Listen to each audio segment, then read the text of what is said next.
Good morning, good evening, wherever you are in the world. Welcome to Shafiro Consulting Birthing Change, Black Midwife Cooking. And what I like to do is just come on and talk to you about what the 20th century African midwife did around nutrition. So she cooked foods, particularly for mothers after the baby was born, but she also used herbs quite a bit. That was the norm, that was the medicine. Today, I want to talk about the mint family and what you can do to use mint in your family and for your members of your family or your clients if you choose. So before I go any further, I have these herbs. We have the Moroccan mint, we have the chocolate mint, we have mint, and we have lemon balm. These are all part of the mint family. There are other teas as well that are part of the mint family, pennyroyal and many others. Someone asked me what books do I use around herbal education. I do use Susan Weed's book for the childbearing years, and I have many books. I also have the essence of herbs. They have pictures in it for those who are trying to identify their herbs. And also today I use the herbal recipes for vibrant health.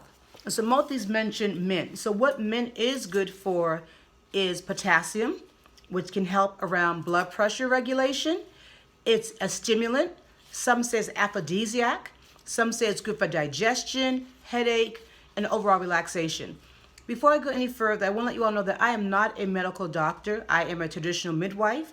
I'm not a certified herbologist. I am a lover of herbs and a user of herbs, and I call myself a lifelong student of the plant family.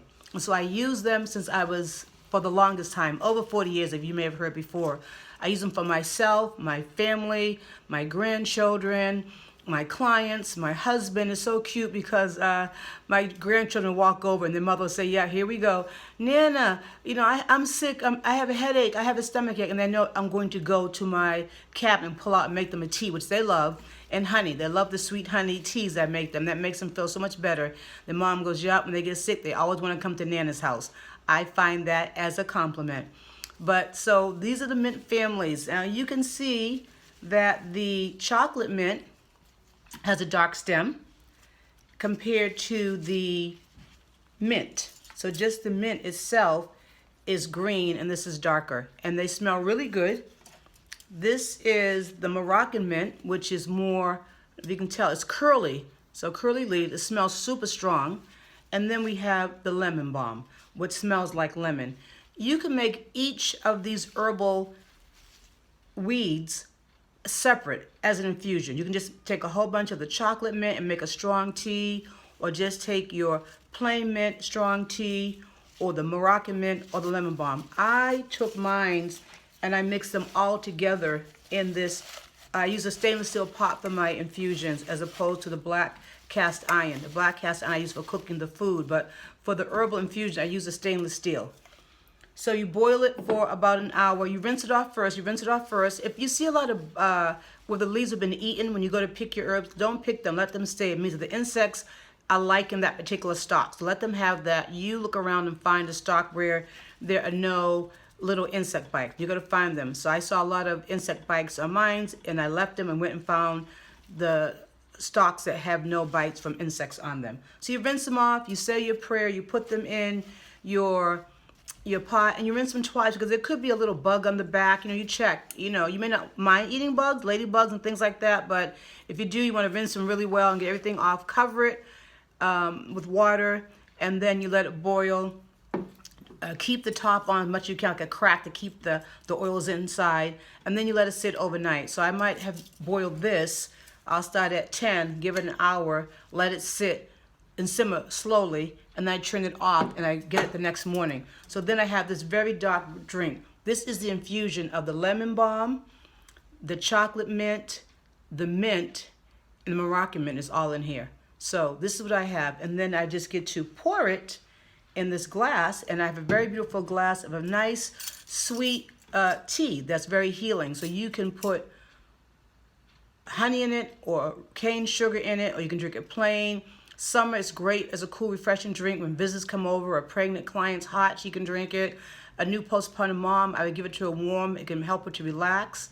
You can also take the mint, and people can just put it in the pillow and they can smell it because it's refreshing. A lot of times I'm doing homework or writing a grant, I'll just rub my hands with it and I'll just smell my hands and just rub my face in it. And just you're putting the oils on your skin, and it just makes you smell good. You can chew it, for breath. So it has a lot of properties. It's good for headaches. And you know me, anything with herbal medicine, I'm going to put it right here and under my head wrap and let those herbs, get into my head and stop. If I have a headache, if I'm feeling like I need to rest, that's just great, and let it stay there. So I just want to share with you about how to use the mint family and make a very powerful, simple infusion. These are weeds. You can find them probably in a field. Make sure there's no pesticides, not a lot of cars and trucks going by at all. Put some in your yard. If you have a yard, grow it wild in your yard, which I do. If not, you can try a big pot in your home, and it takes sun.